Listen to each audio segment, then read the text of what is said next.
vamos lá, vamos continuar aqui. Eu falei para vocês que a gente ia ver agora treliça, né? O elemento 1D. A mola é um elemento 1D, tá? Simplesinho, só para mostrar para a gente como é que a gente pode montar um sistema de equações para uma estrutura. Agora a gente vai falar de estruturas mesmo, o que a gente chama de estruturas reticuladas, né? Então a própria treliça, né? Fisicamente, né? Eu fiz aqui algumas montagens aqui, ó. Tem umas treliçazinhas aqui, ó. Aqui seria o que a gente chama de treliçazinha espacial, tá? E aqui eu tenho um, uma treliça que a gente chama de treliça plana, né? Então, basicamente são barrinhas, né? Conectadas com nós, né? Não sei se vocês estão vendo aqui. Deixa eu só ver se tá aparecendo, né? Ah, tá aqui. Tá dando pra ver mesmo. Senão eu posso estar... Então, veja que eu tenho um elemento básico, né? Que são as barrinhas. E essas esferas aqui, elas representam os meus nós, né? Então, o que é que acontece, né? É uma estrutura que aqui eu peguei várias fotos aqui de Recife, né? Menos Paris, né? Mas só para mostrar a vocês que é uma estrutura que ela existe, né? E é muito usada, porque você economiza peso, né? É uma estrutura reticulada. Então, o que é que acontece, né? Ela trabalha, né? Com uma rótula, tá? E aí, obviamente, a rótula, ela deixa, né? Você tem esse movimento aqui, tá? Na extremidade, só que isso na prática a gente não usa mais, né? Isso já foi abandonada mais desde o século, início, começo do século passado, porque obviamente se você ficar com o negócio aqui, ó, roçando, né? Isso aqui vai atritando e vai se desgastando. Então o pessoal largou essa ideia da rótula, tá? E o que é que a gente faz hoje? A gente solda ou mete parafuso, né? Então fica fixo. E por que eu estou falando isso? Porque a treliça, né, por conta dessa simplificação, né, ela não pode receber carregamento, né? Ela pode receber, por exemplo, um carregamento aqui, ó, tá? Um carregamento transversal. Por quê? Porque senão eu vou ter flexão. E a treliça ela vai ser, né, utilizada simplesmente para ter tração e compressão. Então eu só posso aplicar carregamentos nos nós, né, nos pontos de união, tá? Então a treliça ela se caracteriza por isso, tá? Então é importante você entender o comportamento estrutural da treliça, tá? Obviamente, como ela é delgada, né, ou seja, ela é uma estrutura que uma das dimensões é bem menor do que as outras duas, né, no caso da barra, então você consegue, né, colocar o seguinte: mesmo eu soldando e parafusando, eu vou ter um momento fletor, sim, mas é tão pequeno, né, que eu desprezo. Então é como se assim, a rigor, na prática, né, eu não tenho treliça, né? Mas a gente chama de treliça porque, do ponto de vista de engenharia, não tem problema nenhum, né? Assim, é tão pequeno esses momentos aqui que, mesmo você soldando e aí parafusando lá a treliça, não tem problema nenhum. A gente continua chamando de treliça, tá? É só uma frescurinha aqui que eu estou mostrando para vocês, tá? Então aqui tem vários exemplos em pontos, né?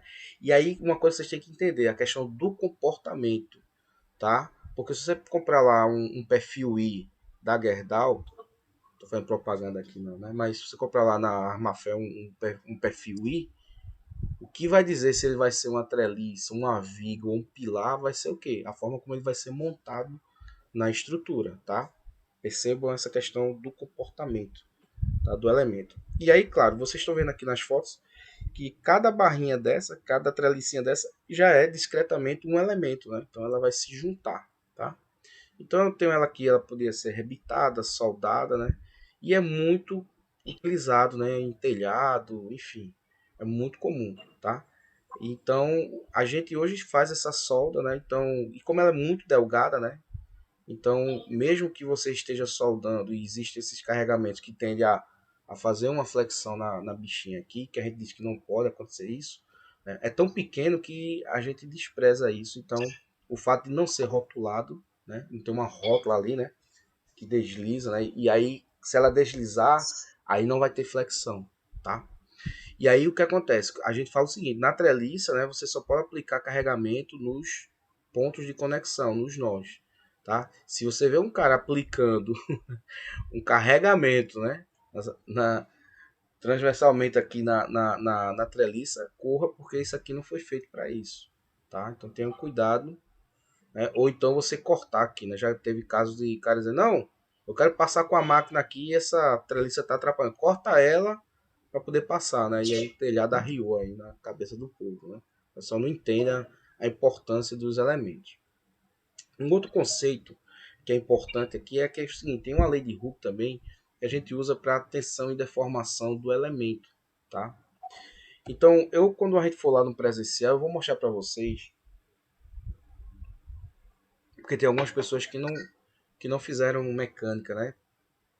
Fizeram elétrica. Então, eu acredito que vocês não veem ensaios de tração no curso, né? Vê outros ensaios elétricos, mas acho que não. Vocês me dizem aí, tá? Então, a gente tem aqui uma máquina que a gente chama de máquina universal. Ela é uma máquina de tração, tá? E aqui eu faço um ensaio, né, no corpo de prova. Aqui está uma barrinha. Eu peguei aqui um vergalhão, tá? E ensaiei nessa máquina. Eu coloco lá o carregamento e ela vai puxando ali o meu corpinho de prova, que no caso foi um vergalhão, né? E aí eu fico registrando o carregamento até o rompimento. O que acontece é que se eu fizer isso várias vezes para o mesmo material, ele vai ter um comportamento muito parecido, né? Depende obviamente da composição química, né, que você atingiu no seu processo de fabricação dele. Mas no geral você vai ver que isso vai se repetir, tá? Então a gente a partir de agora vai criar uma relação que a gente chama de relação constitutiva, né? Uma relação constitutiva é o quê? É o que relaciona, por exemplo, a deformação, né, com os esforços que estão sendo aplicados em função do material. Então isso vai variar dependendo do material. Se você tiver um Mi 20, vai ter um comportamento. Se tiver um alumínio, se tiver um ferro fundido, então tudo isso aí vai mudar. E como é que esse ensaio é? Você primeiramente tem um corpo de prova, né? Você tem a STM, né?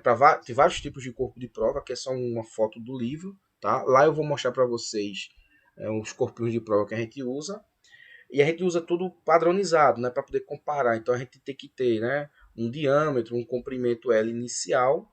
Depois do ensaio, né, eu vou tendo esse comportamento aqui para o material ducto. Ó, ele vai fazendo aqui o que a gente chama de estricção, ou seja, ele vai reduzindo a seção transversal aqui da minha barrinha até chegar ao rompimento, tá? Então, para quem nunca viu um ensaio desse, eu vou levar vocês na aula de materiais. A gente vai ter uma aula de simulação de material, onde a gente vai fazer um ensaio e vai pegar valores do ensaio de tração e vai representar isso no ANSYS, tá? E por que isso é importante, gente? Isso aí o pessoal faz muito na indústria automotiva.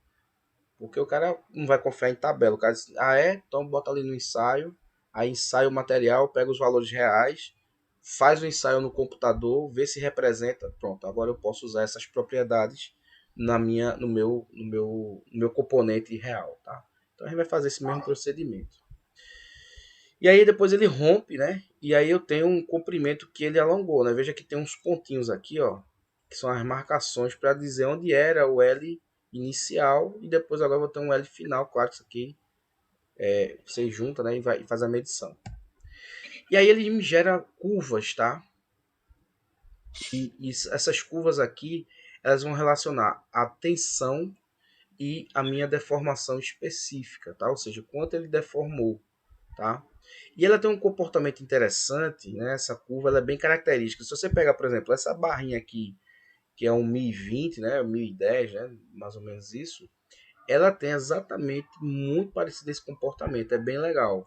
Ela tem uma região que é uma reta, né? Ela tem uma relação linear entre a tensão aplicada e a deformação específica, né? Aqui eu tenho um outro gráfico que está um pouquinho maior. Existe uma linearidade, então essa região que a gente chama que eu estou na região elástica, né, da estrutura, significa dizer que se eu parar o meu ensaio aqui, a minha estrutura ela volta semelhante a uma mola, tá? Obviamente a olho nu você não vê nada, você fica olhando ali para a máquina, não tá vendo nada, você só vai ver quando começa a plastificar, que é quando tá aqui agora.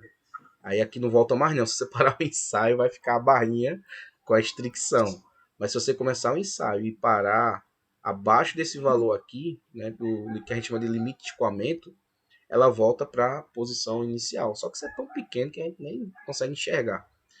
Mas enfim, o que é que esse gráfico está nos mostrando? Nos mostra o seguinte: você vai alongando aqui a minha barrinha, vai puxando, puxando, botando carregamento, vai calculando as tensões, vai chegar num pico aqui, tá?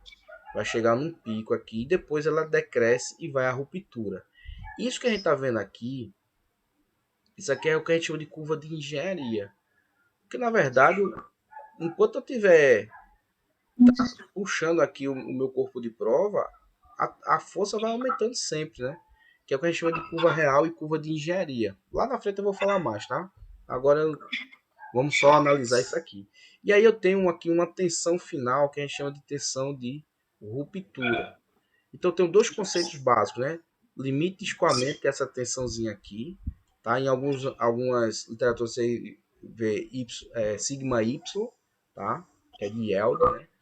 E eu vou mostrar pra vocês onde é que isso fica lá na caracterização do material, tá? E aí eu tenho uma região que a gente chama de região elástica, que é essa regiãozinha aqui, ó, que ela tem um comportamento elástico. E depois o resto dessa curva aqui, tá? Aqui são dois materiais, tem um aço de baixo teor, então ele tem aqui um momento de escoamento e depois ele vai encruando, né? Ou seja, encruar é endurecer, vai ficando endurecendo cada vez mais, plastificando. E aí eu começo a ter o que? A estricção, que é esse fenômeno aqui de redução de diâmetro. E depois ele não suporta mais e vai à ruptura, tá? Aqui é para uma liga de alumínio. Por que eu estou mostrando um aço e uma liga de alumínio? Porque às vezes tem ligas que a gente coloca lá na máquina e você não vê essa coisa romântica que a gente vê nos livros, né? Ah, tem uma região, né? Que está escoando e depois... Não, é só uma reta e depois isso aqui, né? Aí você fica meio frustrado, assim, achando que o professor estava mentindo, né, para você. Mas enfim, então aqui eu tenho um característico, né, de um aço de baixo teor, 1010, 1020. Vocês estão vendo aqui pela foto, ó, que o comportamento é bem parecido aqui, né? Ele tem aqui essa, a gente chama de cálice, né? Ele cria um cálice, eu vou mostrar para vocês depois, tá? Mas são materiais bem com baixo teor de carbono, né? Então eles são bem dúcteis, né, que a gente chama. E essa região aqui que vocês estão vendo na curva, a gente chama de região plástica, tá? Então, o que é que acontece? A análise linear, a gente só pode trabalhar até aqui. Se ultrapassar isso aqui e você tiver com solver linear, esquece, tua conta tá errada, tá? Por quê? Porque você tem que considerar o quê? A, a deformação permanente da tua estrutura e também porque você tem um encruamento, né? Você vai enrijecendo a estrutura. E aí eu tenho uma análise não linear. Se você pegasse aqui uma foto ao longo do ensaio, você ia ver exatamente o corpo de prova reduzindo aqui a área da seção até o rompimento, tá? Então eu tenho uma deformação que a gente chama de elástica, porque eu tenho essa região aqui linear, tá? Depois eu tenho aqui a deformação que a gente chama de plástica, né? Qual é a diferença, né? O linear você tirou a carga, volta, né? É o conceito aqui da mola, né? Então tá aqui, ó, eu puxo a mola, ela volta. Né? Só que aqui é bem exagerado porque é uma mola, né? Se eu pegar uma barra de aço aqui, eu não vou conseguir fazer isso, mas só para vocês verem isso, tá? E aí o que acontece? Nessa máquina eu garanto que eu tenho uma força só em um único eixo, né? Então eu tenho uma força aqui, ó, aplicada nessa direção. E aí eu venho um outro conceito, tá? Aqui é como eu calculo, né, a deformação específica, né? Eu pego o ΔL, né? É o L inicial menos o final menos inicial dividido pelo inicial, né? Então ele não tem unidade, né? Ele é adimensional porque ele é específico, né? Então eu tenho aqui uns valores. Então o que acontece? Quando eu aplico a força no meu corpo de prova, eu tenho uma área da seção transversal, né, que é essa areazinha aqui, tá? E aí eu tenho uma relação, né, essa força e essa área que vai me dar o conceito de tensão.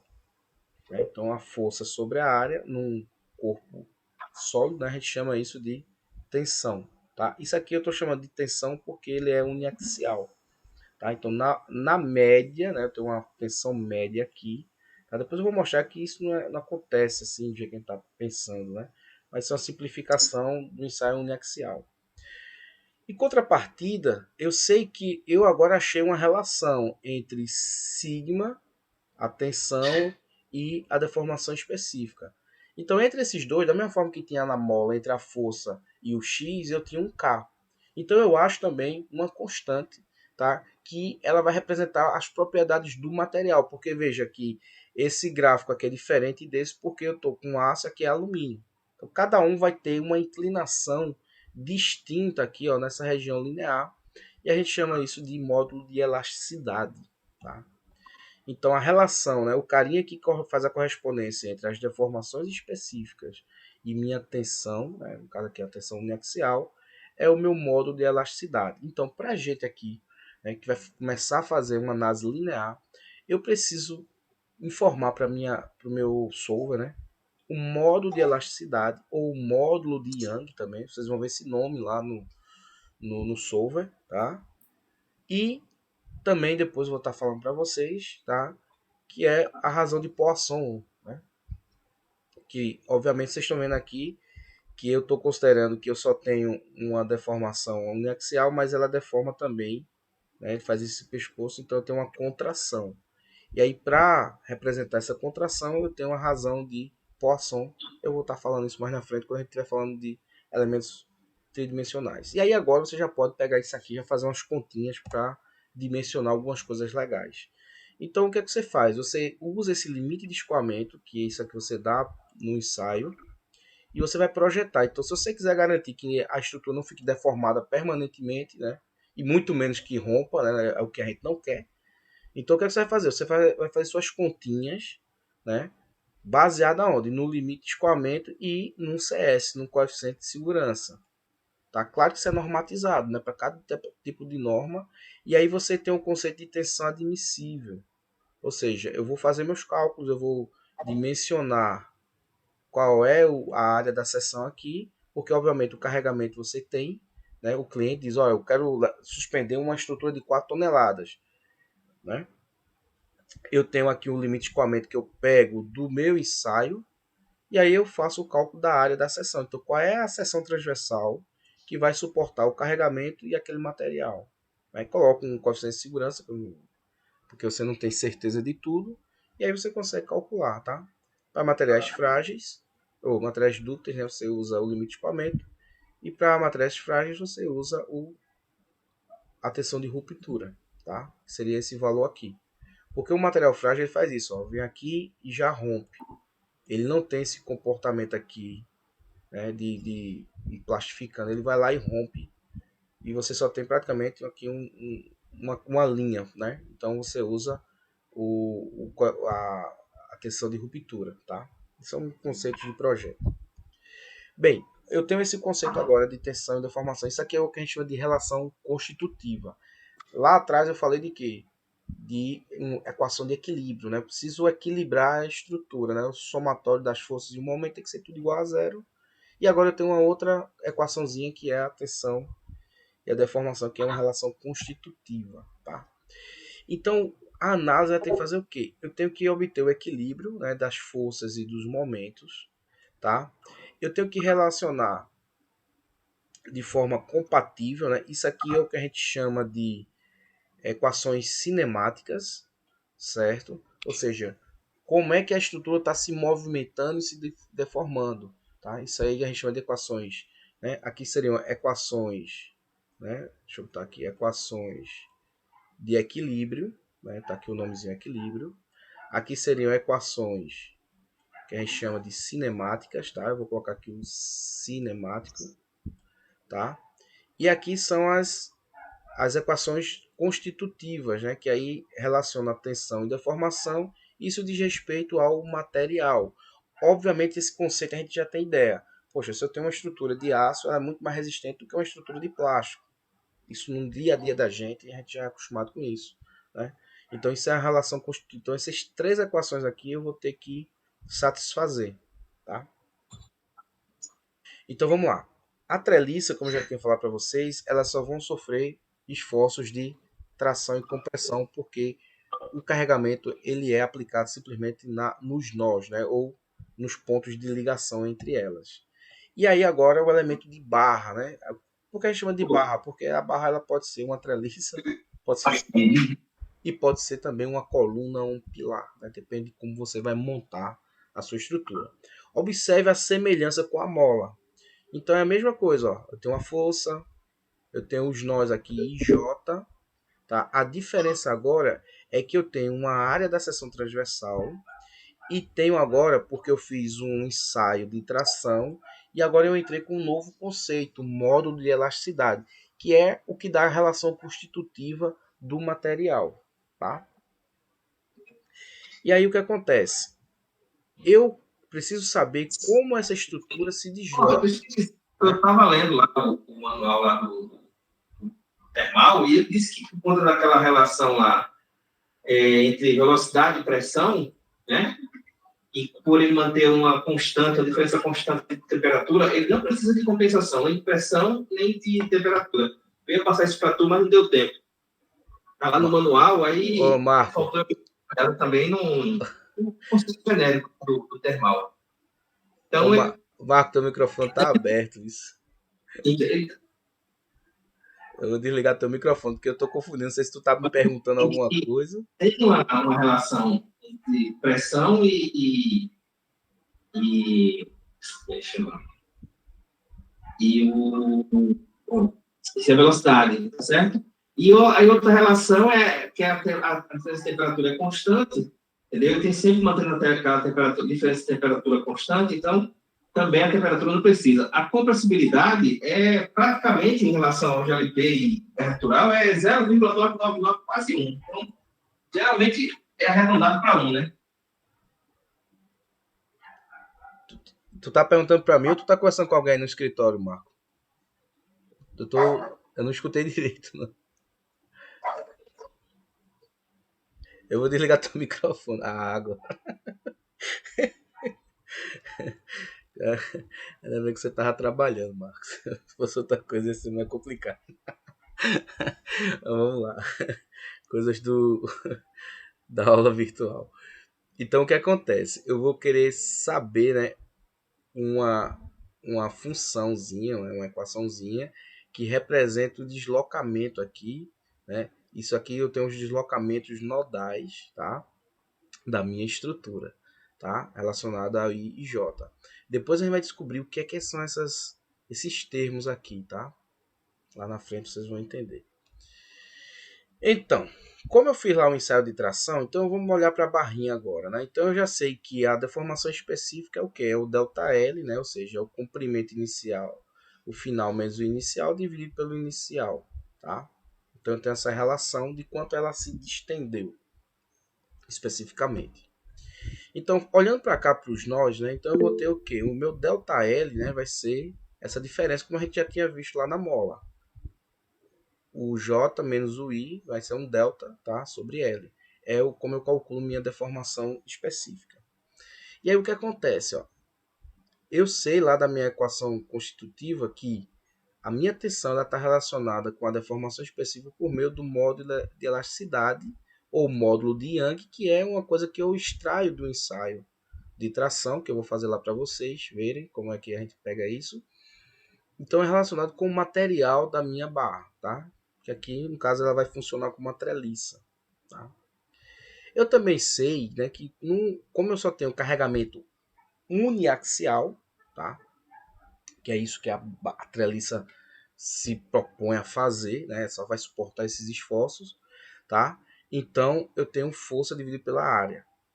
Se eu igualar sigma, né? Eu tenho sigma aqui dos dois lados, né? Então eu acho que é fácil igualar isso aqui, ó.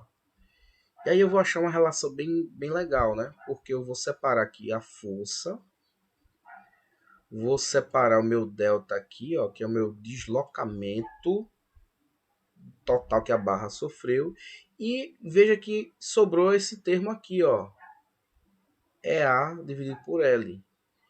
Isso aqui, ó, vai depender do material. A área da seção transversal é uma questão geométrica, né? A barra pode ser quadrada, redonda, retangular, e do seu comprimento, tá? E agora eu estou relacionando a força que eu estou aplicando com o deslocamento que aquela barra vai sofrer. Se você olhar aqui, ó, eu vou ter um K. Né? Isso aqui é constante, esses caras aqui. Porque o material não vai mudar ao longo do carregamento. A área da seção transversal a gente não quer que ela mude também, né? porque senão vai estar na região plástica, né? E o comprimento também, não é para mudar, tá? Então isso é constante. Então eu vou ter uma relação, mais uma vez, aquela velha relação KX, né, que a gente está o tempo todo falando. Então, aquele conceito da mola, também eu posso trazer aqui para minha barrinha. E como eu já sei como é que é a mola, eu posso trazer isso aqui para minha barra. E eu pego a mesma equação ali, ó, que eu fiz para o meu elemento de mola. Eu também estou usando agora para o elemento de barra. E é exatamente a mesma equação, com uma mudança de quê? Que agora o meu K, que é um valor, um númerozinho lá, que eu pego da minha determinação, né, do meu ensaio lá de física experimental, eu acho a constante da mola. Eu agora, para uma barra, um elemento de barra, eu tenho esse cara aqui, ó, tá? Ele vai ser o quê? A minha constante agora. Só que isso aqui a gente não chama de constante de mola nem constante de barra. A gente chama isso de rigidez. Rigidez de quem? Do elemento de barra. E esse elemento de barra ele está trabalhando aqui como uma treliça. Porque se for uma viga, isso aqui muda, tá? Mas o comportamento é o mesmo. Então veja que eu tenho agora um sistemazinho de equações exatamente igual ao que eu tinha feito com as molas, tá?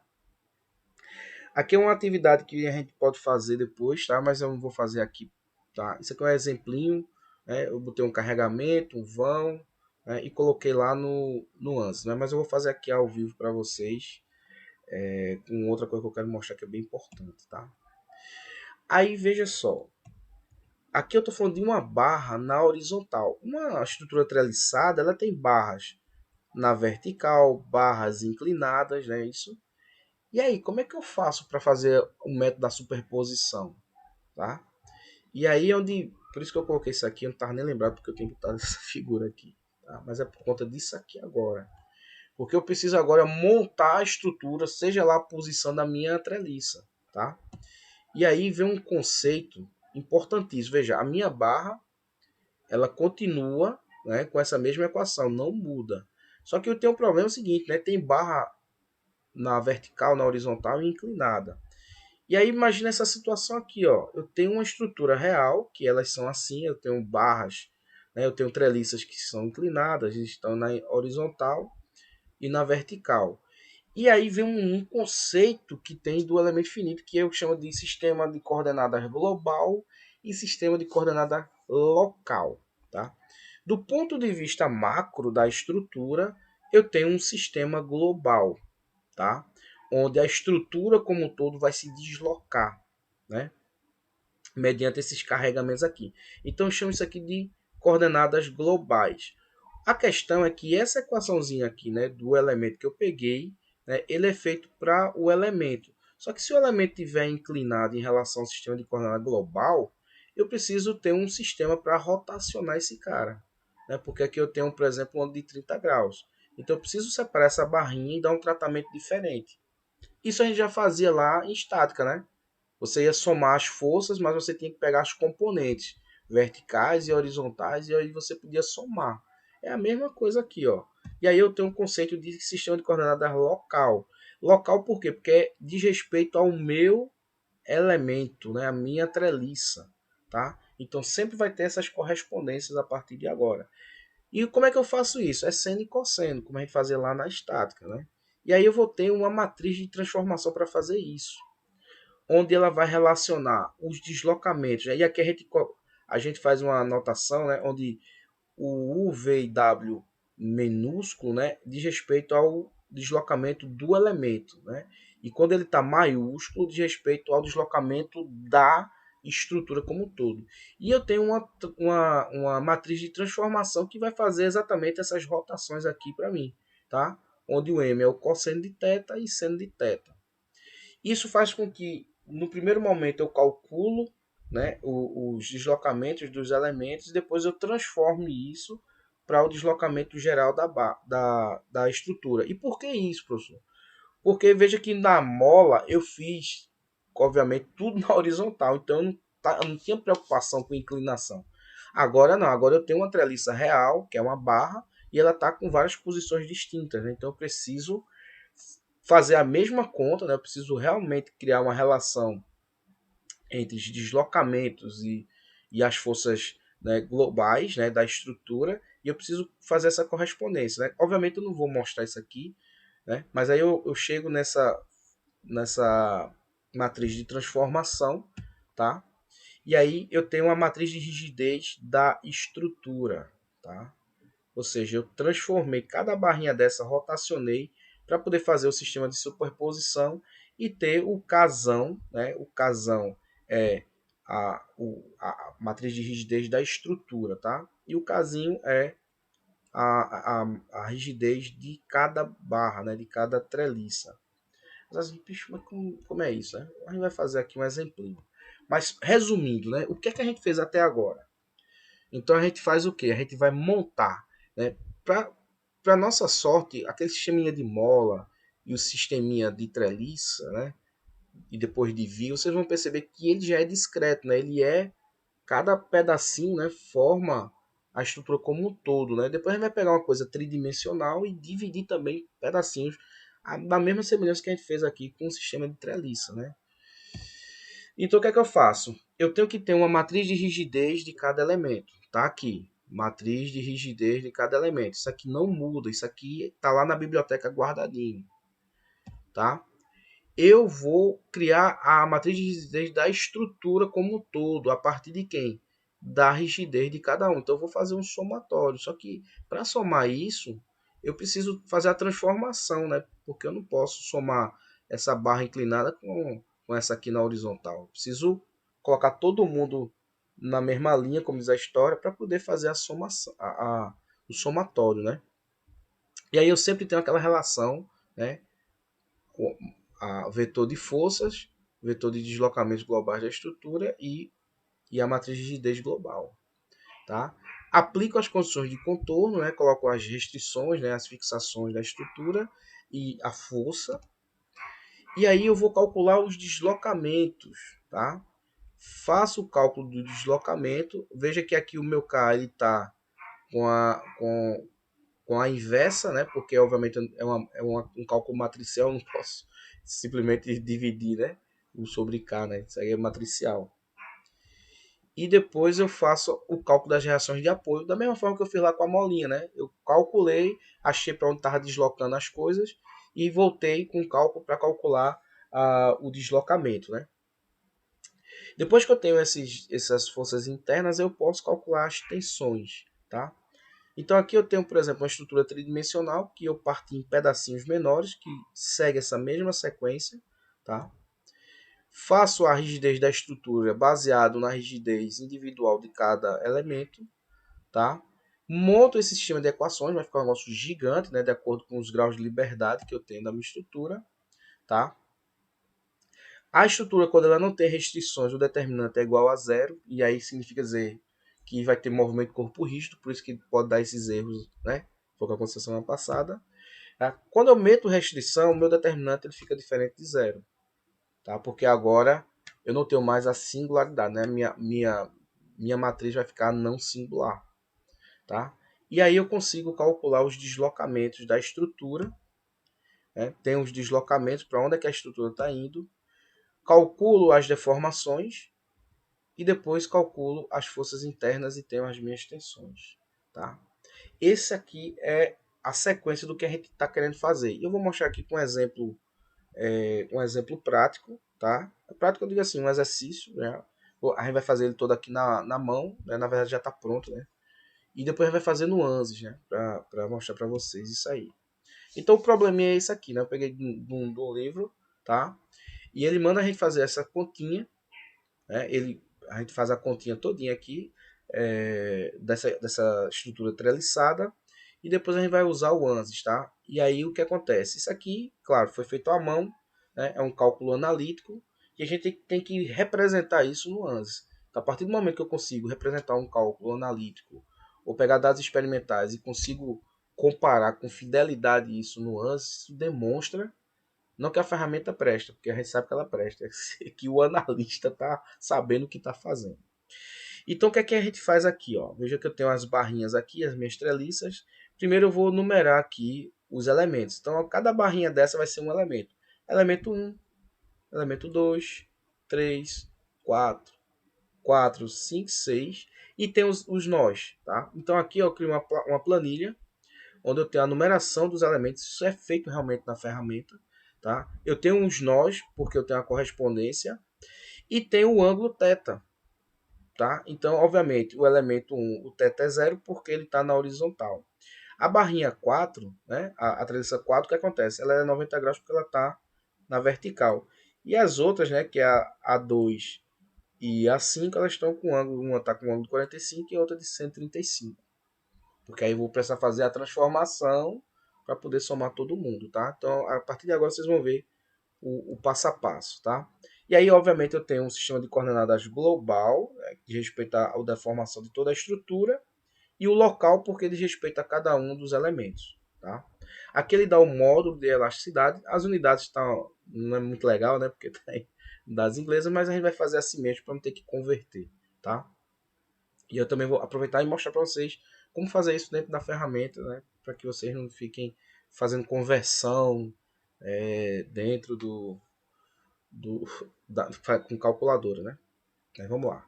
E aqui ele diz de antemão, ó, que é um modo de elasticidade e dá a área da seção transversal 8 polegadas quadradas, tá? Então vamos lá. Então aqui a gente vai separando os elementos, né? Como eu já sei qual é a matriz de rigidez do elemento, né? Então eu vou separar cada um. Então eu já sei que eu vou calcular aqui essa constante, porque isso aqui não muda, né? Que é a área da seção transversal, que é 8 polegadas, isso aqui não vai mudar. O modo de elasticidade ele já deu aqui, que foi do ensaio de tração, e o comprimento da barra. Então essas barrinhas aqui, ó, tanto a 1, a3, A6 e A4, elas têm o mesmo comprimento, então são 36 polegadas. Faço essa conta, porque isso aqui é constante, e eu tenho esse valor de 4,2. 4,22. Separo essas duas que estão inclinadas, porque obviamente elas vão ser mais compridas, né? A conta é a mesma, a diferença é só o L, né? Então aqui tem 50,9 polegadas. Faço o cálculo e tenho a minha constantezinha, né? Para cada uma delas. Já deixo esse cálculo guardadinho, por quê? Porque aí eu vou fazer a montagem, tá?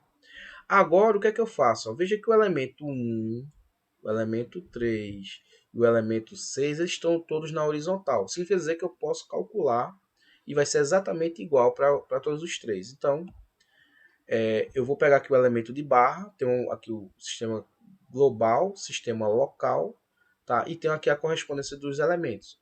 Aqui eu vou fazer uma única conta porque diz respeito às mesmas barras, né? Elas estão na mesma posição, né? Na mesma orientação aqui e tem a mesma seção transversal. Então, o que é que eu estou fazendo aqui? Deixa eu só colocar o pessoal aqui para dentro, né? Tem gente aqui entrando. Então, eu peguei aquela matriz, né, de transformação, e vou fazer isso para cada um dos elementos, né? Vou só substituir aqui o θ e fazer essa correspondência. Então, vamos ver como é que é feito. Então eu pego aqui o valorzinho do K que eu já calculei, né? Isso aqui não vai mudar. E aqui eu faço o cálculo dos senos e cossenos, tá? E acho aqui a minha matriz, né, de rigidez para o elemento 1, ou 2, ou 3, ou 4, né? Então, 1, 3 e 6. Né? E aí observa ó, que ela tem esse jeitão aqui da matriz. Então aqui estão os deslocamentos globais, tá? Vamos lá. E aí eu vou fazendo isso para cada um dos elementos. A matriz é exatamente a mesma, tá? Então não muda nada. Né? O que obviamente muda são os graus de liberdade que eu estou correspondendo aqui. Né? Treliça 3, desculpa. Né? Treliça 6, tá? Elemento 4. Elemento 4 ele é o único que está na vertical. Então ele vai ter um tratamento diferente. Então só tem ele aqui. Então tá aqui o sistema de coordenadas. Mesma coisa, a diferença é que eu estou agora o cosseno de 90, né, e seno de 90 aqui na minha matriz de transformação. Esse cara aqui é o mesmo, né, porque tem o mesmo comprimento das barras 1, 3 e 6. Achei aqui a minha matriz de transformação e achei a minha matriz de rigidez da minha barra, né, em relação às coordenadas globais. O elemento 2, né, ele é diferenciado porque ele tem um ângulo de 135, né, baseado no meu referencial aqui, que a gente está usando. Mesma coisa, faço a continha né, o ângulo 135 e acho os valores. Observe que esse valor é diferente porque, obviamente, o comprimento dela é diferente. Tá? E aqui eu acho os valores para minha matriz de transformação. Tá? E aí eu acho a matriz de rigidez do elemento, né, já transformadazinha aqui para os deslocamentos globais. Tá? Por que a gente faz isso, gente? Porque depois eu vou somar tudo numa grande matriz da estrutura. E eu tenho que ter essa transformação. Né? Isso acho que ficou claro para vocês. Então agora eu também faço para o elemento 5, né? Também acho aqui a matriz. Então o que é que vai acontecer? A matriz, né, a matriz de rigidez global da estrutura vai ser, obviamente, o somatório, a superposição de cada uma das barras, né, das treliças. Mas para somá-las diretamente, eu precisava fazer o quê? A transformação. Transformar todo mundo, né, para ficar falando a mesma língua ali, como diz a história, e poder fazer o somatório. E aí agora eu vou ter uma baita de uma matriz aqui, com todos os graus de liberdade, se vocês observarem, ó, o X, o 1x, o 1y, né, que é no caso esse grau de liberdade aqui. Né, então ele tem isso aqui é plano, tá, gente? Saindo da tela não tem o Z, né? Então eu tenho aqui, ó, para cada um deles eles vão se deslocar em x e y, né? Porque aqui é plano, né? Então ela tem dois deslocamentos aqui. X e Y para cada grau de liberdade aqui. Então, se vocês observarem agora a sequência, ó, eu vou montar aqui para a matriz de rigidez, né, do elemento 1. Então, eu vim aqui e coloquei. Do mesmo jeito que a gente fez lá para a mola, ó, aí agora aqui eu tenho a matriz de rigidez do elemento 2. E assim eu vou. Ó, matriz de rigidez do elemento 3. Observe aqui a montagem. Elemento 4, elemento 5 e elemento 6. Isso aqui agora eu vou colocar um em cima do outro aqui, ó. Tá? Eu vou sobrepondo elas agora. O que é que vai acontecer no meu planilhão aqui, na minha montagem geral aqui? O que é que vai acontecer? Deixa eu só dar uma travadinha aqui. Então eu sobrepus os outros, né? Vocês sabem que as conexões entre os nós, eles vão aparecer aqui, ó. Então eu tenho as correspondências aqui, então eu vou somar. E onde tem zero é porque não tem relação nenhuma, né? Obviamente esse grau de liberdade aqui não tem nada a ver com esse cara aqui, né? Por isso que fica zero. Então, quando você vai somando aqui, você vai chegar na matriz de rigidez da estrutura toda, que é de respeito à minha estrutura treliçada. Tá? Então tá aqui o planilhão. Veja que isso é um exemplo pequeno, né? Se a gente fosse fazer na munheca aqui, eu ia passar um tempão aqui com vocês, né? E ainda ia errar, né? Claro. Mas por isso que eu deixei já prontinho aqui pra gente. E agora eu vou aplicar as condições de contorno, tá? Então volta sempre, o problema é sempre o mesmo, só que diferencia é o tamanho. E agora com o elemento treliça vem um conceito novo, que é a matriz de transformação. Isso vai continuar agora para o resto do curso, né? Sempre vai haver essa transformação, essa matriz de transformação sempre vai estar sendo usada, tá? E aí o que acontece agora? Eu tenho a matriz de rigidez de toda a estrutura, tenho os graus de liberdade aqui todos anotados e agora eu tenho os meus carregamentos que são 500 libras, né?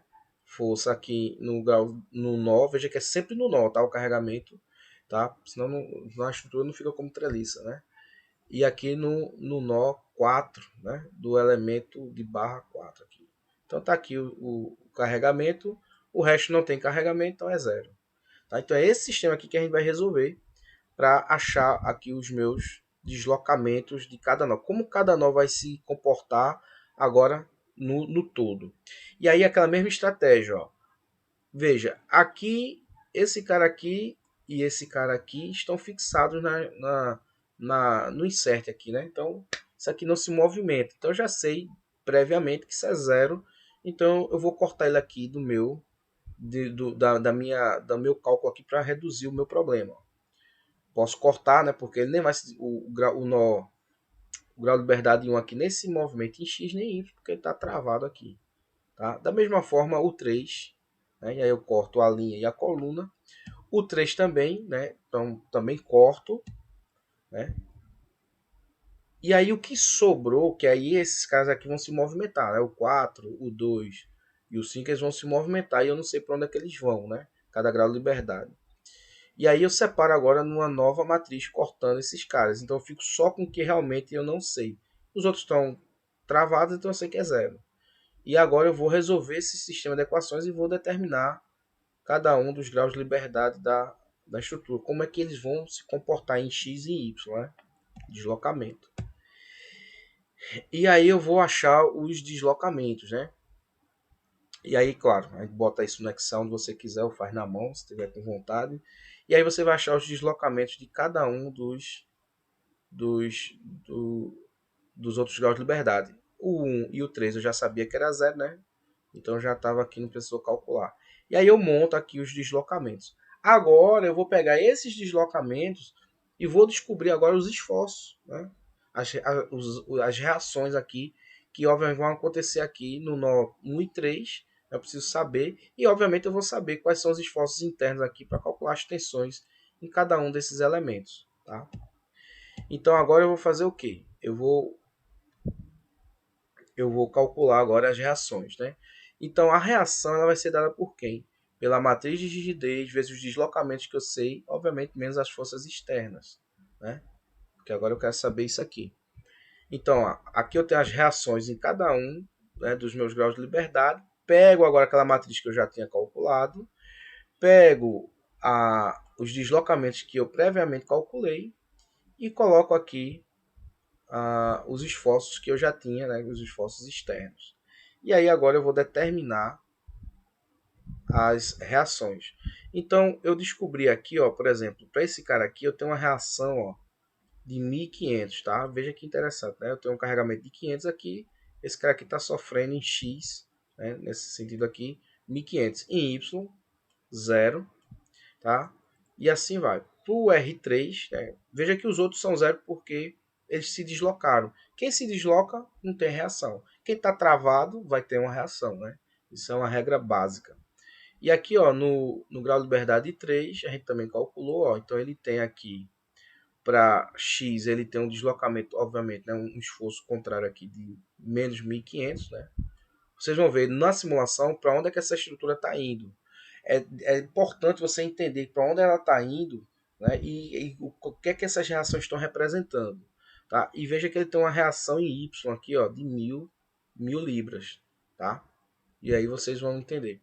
E o que é que a gente vai fazer agora? A gente vai pegar a ferramenta e calcular isso e tem que bater esses valores aqui. Se não bater é porque a gente está fazendo alguma coisa errada. Tá? E agora eu vou calcular as tensões, né? As tensões em cada barra, que também é o que a ferramenta faz. Né? Então eu já tenho aqui as equações, os esforços internos de cada barra, é dado pelo deslocamento que eu acabei de descobrir para cada grau de liberdade das barrinhas. Tá? Então eu acho essa relação aqui. Né? E eu também sei, né? Aí eu, como diz Matuto, né? Destransforma, né? Eu tenho que pegar o deslocamento que eu já tinha calculado, transformo para o local, para poder calcular o esforço interno aqui, porque isso aqui diz respeito ao nó. Agora eu faço o cálculo inverso, tá? Porque aí eu vou ter agora as forças dividido pela área, né? A força interna, tá? Que é dado, obviamente, pela relação entre os deslocamentos, tá? Então, estou voltando aqui, e aí isso aqui eu tenho que transformar, porque o que eu calculei lá anteriormente foi esse cara aqui, que é o global. Aí eu preciso agora como é que cada um individualmente se deslocou. Então eu transformo, né, faço a transposta aqui da transposta a matriz inversa da matriz de transformação. E aí eu chego aqui nessa equaçãozinha aqui, e já isso aqui eu já tinha calculado anteriormente, e eu vou só agora corresponder para cada um deles. Né? E aí eu calculei aqui as forças internas e também a gente vai ver se isso aqui bate, tá? Esses esforços para cada um dos elementos. Então, são os esforços que cada barrinha dessa, ó, barrinha 2 está sofrendo 1414, a barrinha 5, né, a 3 assim, tá menos 707 e por aí vai, tá? Depois que a gente faz isso, eu vou verificar os resultados. Então, veja que aqui eu achei aqui os carregamentos, né, as reações, 1000 libras, 500 e aqui no sentido contrário, tá? E aí eu vou fazer a verificação. Então eu vou pegar aqui o nó 1, Aí vou pegar os esforços internos em cada barrinha e o que a estática diz. Se esse negócio realmente está parado, ou seja, sofreu carregamento, se deslocou, deformou, pá, ficou lá paradinho, né? Então o que eu digo? Eu tenho que fazer o somatório das forças em x e y tem que ser igual a zero. Em torno desse nó aqui, 5. Né? Então eu vou pegar aqui, quando eu faço a soma, isso tem que dar zero e é o que aconteceu aqui. Tá? Então eu faço isso aqui. Aqui eu faço um corte aqui, porque eu tenho as reações. Tá? Da mesma forma aqui para cada uma das barrinhas. Tá? Somatório de y e o momento. Tá? Isso para quem? Para o nó 2, né? Da barrinha 1, porque ela está girando, ela tem que girar aqui junto com a estrutura, porque ela está travada aqui, né? Então, também, né, o somatório das forças do momento tem que ser igual a zero. Então, veja, estaticamente o negócio funcionou, né, deu tudo certo. Eu representei, né, calculei os esforços internos através da relação constitutiva e quando eu fui fazer a verificação do resultado, zerou aqui, tá?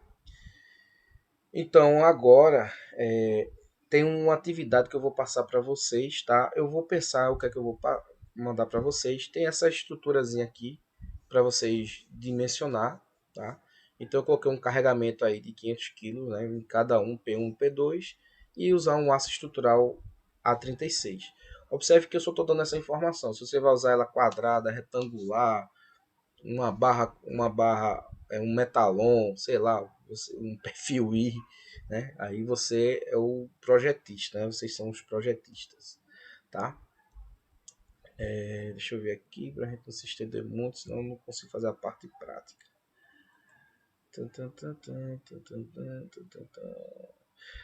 Ah, tá. Eu vou dar um pulo aqui. Isso aqui eu tenho pronto também, mas isso aqui é a mesma coisa, tá? Vou falar aqui rapidamente, ó. O que é que acontece aqui? Eu tenho um exemplinho aqui do livro do Chandro Plata, né? Ele coloca aqui uma estrutura que ela é triangular, né? Assim, um trapéziozinho aqui. E a gente vai usar o método da superposição para calcular isso, né? Isso é um exercício, obviamente, resolvido, né? E ele quer que a gente modele. Então, o que é que ele fez aqui? Ele fez uma simplificação. Ele disse, não, isso aqui eu vou separar em dois elementos.